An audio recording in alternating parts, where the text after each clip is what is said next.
La Hundertwasserhaus est un immeuble viennois de conception inhabituelle. Situé au 34-38 de la Kögelgasse, dans le 3e arrondissement de Vienne, il a été construit entre 1983 et 1986 pour la commune de Vienne. Sans aucun doute, la maison Hundertwasser est la HLM la plus étonnante de la capitale autrichienne. L'édifice est l'œuvre du fantasque Friedrich Hundertwasser, artiste autrichien, né à Vienne en 1928 et mort en 2000. Friedrich Hundertwasser était un artiste, à la fois peintre, penseur et architecte, ou plutôt, comme il l'a annoncé dans son manifeste prononcé le 24 janvier 1990, un médecin de l'architecture. Son message est viscéralement écologiste et s'exprime très tôt dans toutes ses réalisations, peintures, affiches, timbres, maisons, architecture, livres. Dans son livre manifeste, Ton droit à la fenêtre, il affirme que dans un habitat collectif, l'habitant est maître de tout ce qu'il peut atteindre de sa fenêtre. Autrement dit, le concepteur doit tenir compte des désirs de l'utilisateur.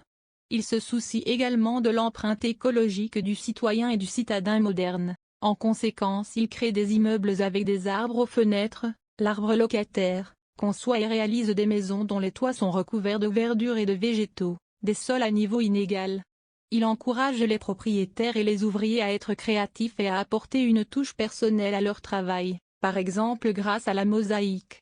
Il aime la symétrie et tout ce qui vient rompre l'ordre et la monotonie de la géométrie pure. On peut affirmer que Hundertwasser est un artiste inclassable marqué par un immense amour de la nature, et l'un des grands pionniers d'une architecture humaniste, écologique. Son style, moderne et particulier, le distingue des autres architectes. La Hundertwasserhaus, immeuble coloré à l'architecture inhabituelle, reprend tous ces concepts. Ses planchers sont irréguliers et le bâtiment est agrémenté d'une végétation luxuriante comportant 252 arbres et arbustes. Il ne correspond pas aux normes usuelles de l'architecture scolastique, mais constitue un voyage dans le domaine de l'architecture créative. Hundertwasser s'est inspiré des œuvres d'Antoni Gaudí, du facteur cheval, Palais idéal, de Simon Rodia, Watteauer, mais également de l'architecture anonyme des jardins ouvriers et des livres de contes. Cette maison héberge 52 logements et 4 cafés-restaurants, ainsi que 16 terrasses privées et 3 terrasses communes sur son toit. En 2010, la Hundertwasserhaus est l'un des bâtiments les plus visités d'Autriche.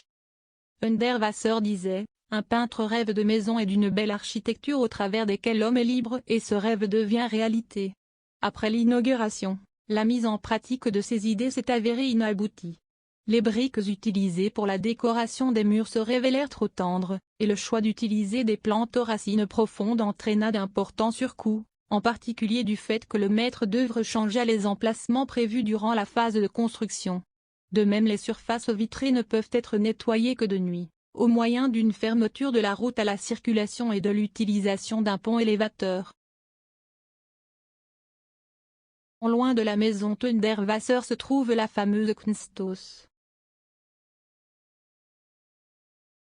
Comme toutes les grandes capitales, Vienne se doit de posséder des musées prestigieux, tant par leur collection que par leur aspect. Et avec le Kunsthaus, force est de reconnaître que la capitale de l'Autriche est particulièrement bien équipée. En effet, celui-ci vaut autant pour les collections qu'il abrite que pour son architecture originale. À tel point qu'il est possible de se demander quelle est l'œuvre d'art.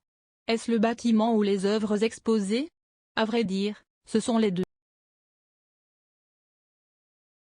Le maître Hundertwasser a entièrement rénové l'ancienne usine de meubles Bugholz dans son style si caractéristique, panneaux de couleurs, formes irrégulières, végétation qui pousse un peu partout. Jadis sans grande originalité, le bâtiment présente aujourd'hui un assemblage multicolore d'éléments en verre, métal, briques, bois et carreaux de céramique. Inauguré en 1991, le musée est divisé en 2 sections complémentaires. La première moitié est consacrée à l'œuvre d'Hundertwasser. Au travers de tableaux, gravures, maquettes et plans, on voyage dans l'esprit inventif et révolutionnaire de l'artiste autrichien. La seconde moitié constitue, quant à elle, le musée municipal des beaux-arts proprement dit. On peut notamment y découvrir d'autres artistes contemporains. Cette partie du musée est complètement dévolue aux expositions temporaires,